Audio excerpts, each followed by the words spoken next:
On Your Side Tonight with Jamie Bold starts now. Thanks for staying with us here at 7:30. Madalina Kojikari. By now you have seen her face and you've heard her name. The now 13-year-old has not been seen in 18 months. The investigation into her disappearance very much active tonight. Her mother, Diana Kojikari, and stepfather, Christopher Palmer, both were charged with failure to report a child missing. Kojikari pleaded guilty to the charge and was released from jail just yesterday for time served.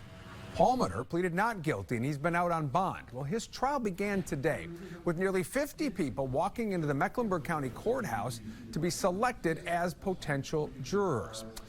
Legal expert Dr. Kimberly Melman Orozco tells us this selection process is going to be tedious.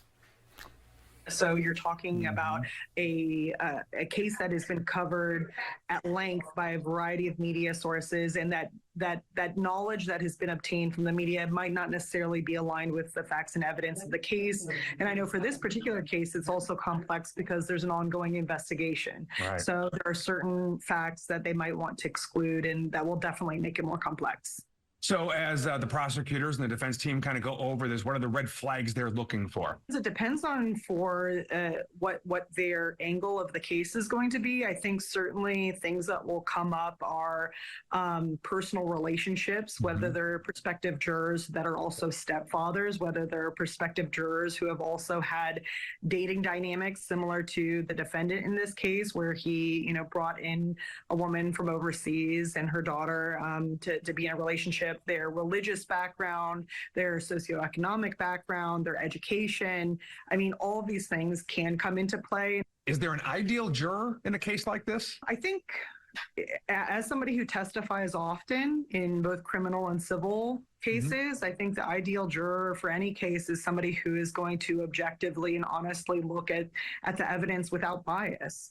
I mean, I think you want somebody who is not going to have a priori beliefs or prejudices when they're looking at the evidence, or not bring any personal biases, but really look at what's put before them. Obviously, having a child involved in this case, too, does that change anything? I think that they certainly will ask backgrounds of whether, obviously whether they're parents, whether they themselves have been victimized in any way, whether they know anyone who's gone missing, whether they had any histories or backgrounds with, minor victims or associations in their family. I think that certainly will be asked.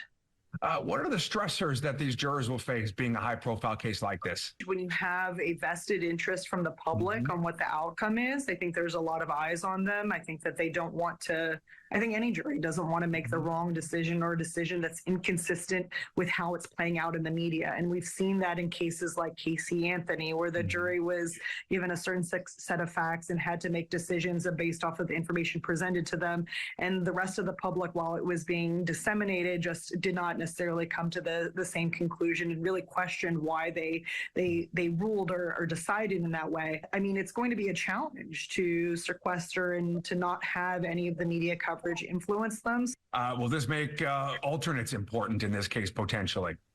Oh, absolutely. And if they see a juror that potentially does not look like they're giving nonverbal reactions to the evidence that's being presented in a way that is, consistent with how they should be responding. So if they're, nodding off or not looking interested or not looking like they are finding a particular witness credible, you might see them try to dig or find ways to exclude potential witnesses. So I think that having a number of alternates will be important. I think that also if they see it going one way or another, you don't want to have a mistrial. So, I mean, there's a lot of complexities, but the ongoing investigation, I think, is what makes this in particular complex.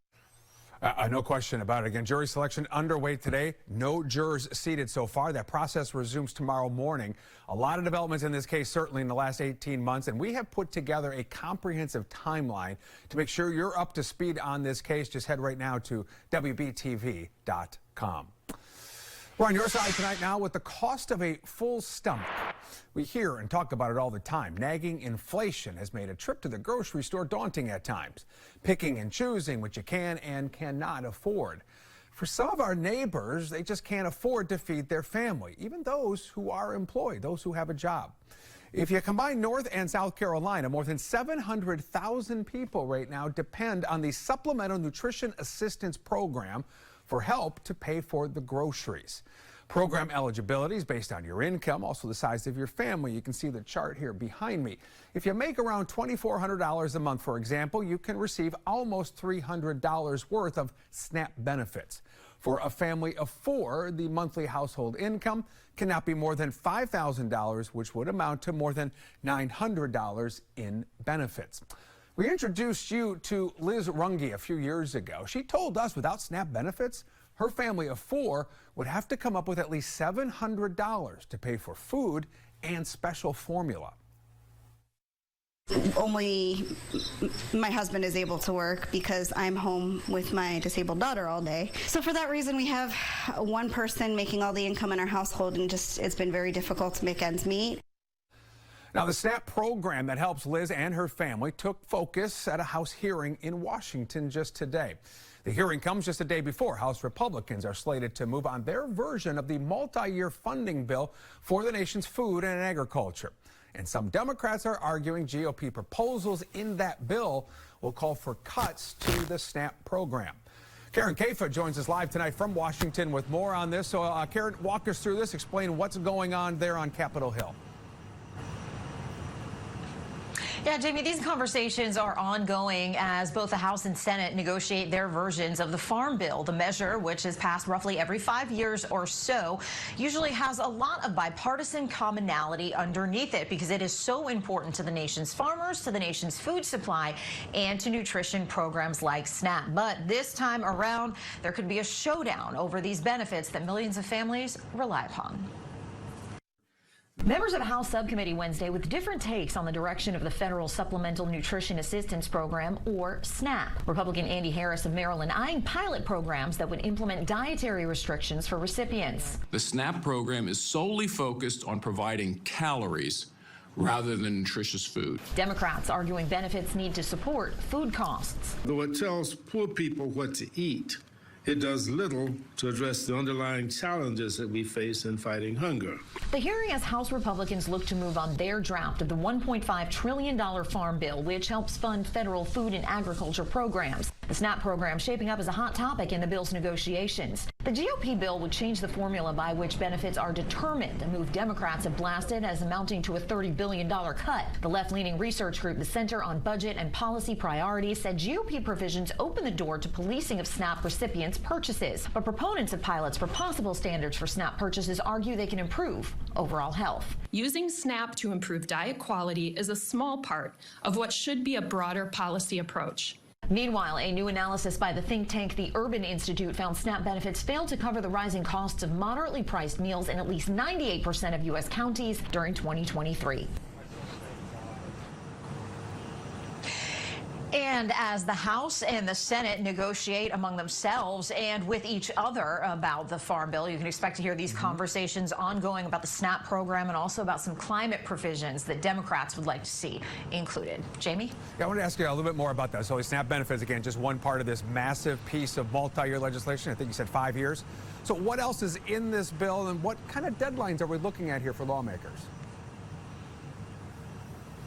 Well, Congress is up against a September 30th deadline this year because they did not get it done last year. So they've had some time to kind of construct what they want. And again, you've got a House Republican bill and you've got a Senate bill crafted by the Democrats in the majority there. Now, Senate Agriculture Committee Chairwoman Debbie Stabenow of Michigan says she actually sees a lot of areas where Republicans in the House and Senate Democrats will agree. But again, the sticking point for her will be on those climate provisions and also the SNAP benefits. In addition to those conversations, there will be conversations about where they do have that common ground, and that includes things like expanding rural broadband access so farmers can modernize, have more technology on their farms, also conservation for both forests and farms, and insurance for farmers as well. So a lot in these really trillion-dollar bills to be discussed, and again, providing funding over the next 5 years or so. Great insight as always. Karen Caifa live tonight in Washington. Karen, always appreciate your time. Coming up next here on Your Side Tonight. Is it hard to talk about this stuff, addiction, all these things? It used to be. Not anymore? No. He's using his journey to inspire others to overcome substance abuse issues. It's with the help of a local nonprofit. We're doing good with Share Charlotte coming up next. And as we go to break, we are looking ahead to your First Alert Futurecast radar. We are tracking rain that's moving in this direction. Meteorologist Rachel Coulter is back with the full forecast coming up.